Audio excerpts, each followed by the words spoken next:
Queens Lane that connects from Bombo Road, Buganda Road and ends at Lumumba Avenue is always calm. Along this road are offices, a school and teachers' houses. But behind this calmness lies a threat in form of a thieving gang that targets pedestrians, especially those carrying backpacks. On the 23rd February at around 5 p.m., Abdallah Mugerwa and his wife were coming from Sole's house and walking down Queens Road. Somebody jumps a kick. It came, it hit me here. Before that, other boarders also come. And it tricked me, it also put me on alert. I said, this might be this, because they had a whistle. They were blowing a whistle. So the whistles came to me. And my wife, so I pushed my wife behind. Then I took off. But after going for about 60 to 70 meters, he realized he had left his wife behind. And then he returned to this very spot and found the goons had already pounced on a gentleman that he was identified to be a doctor.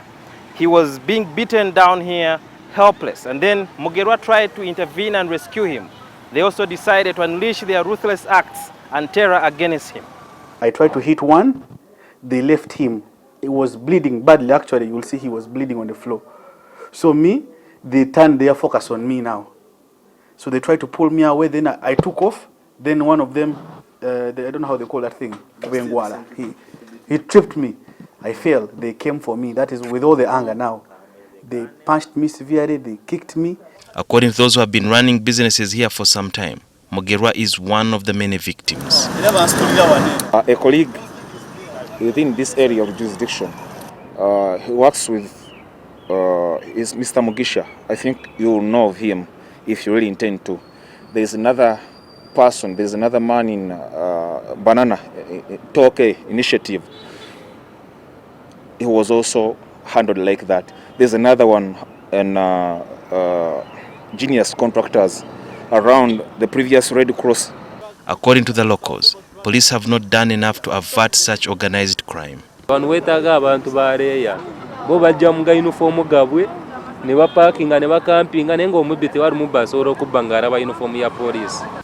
Some people looked on as Mugerwa was mugged. Me, I was able to help the other gentleman, the doctor who was beaten. I went as alone. I went there. But came to my beating. Nobody came to my rescue. My wife was shouting, help him, help my husband. They are beating him. And she was shouting all over the street. But nobody was coming. There's some lady who came, she tried, but then she knows she's a lady. But all the men were just looking on, like they're watching a football match. Mugerwa's phone was stolen. It has since been tracked to Goma in eastern DRC. And that goes on the rumor I had that there's a Congolese man downtown for me buys those phones. That is being handled by Interpol and also our counterparts in Yapco.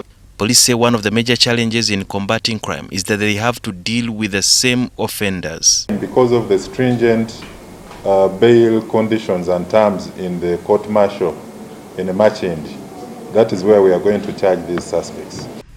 Lawyer Dan Ogalo argues that there is no law to back the police after Constitutional Court ruled that the court-martial has no power to try civilians. The Constitution tells us to detect crime.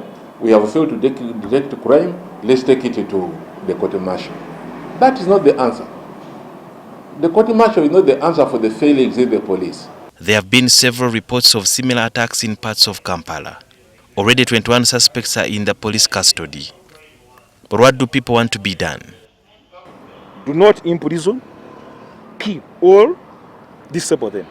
In order to avoid being a target of the marauding border riding men, it's important not to carry a backpack, especially on the streets that have been identified as black spots. Sudil Biarhanga, NTV, Kampala.